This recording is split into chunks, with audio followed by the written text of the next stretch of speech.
আমেৰিকাৰ চিকাগোত প্ৰবাসী অসমীয়াই পালন কৰিলে মাঘ বিহু। প্ৰচণ্ড শীতৰ মাজতে চিকাগোত উৰুকাৰ ভোজ ভাত খাই নাচি বাগি মতলীয়া হ'ল প্ৰবাসী অসমীয়া।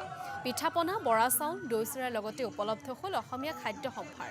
নতুন প্ৰজন্মক অসমীয়া পৰম্পৰাৰ সৈতে চিনাকি কৰি দিয়াৰ অৰ্থে বিহুৰ লগতে আয়োজন কৰা হ'ল পৰম্পৰাগত খেল ধেমালিসমূহ।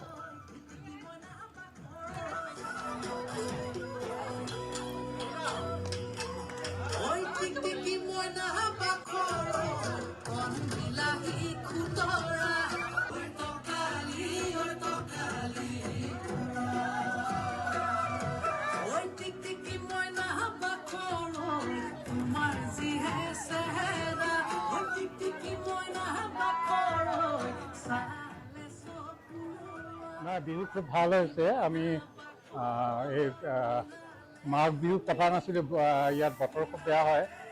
আজি আমাৰ বতৰ বৰ ভাল নহয়, তথাপি সাহ কৰি ইয়াং ল'ৰা ছোৱালীকে আয়োজন কৰিছে আৰু এইটো চাগে বেষ্ট মাঘ বিহু।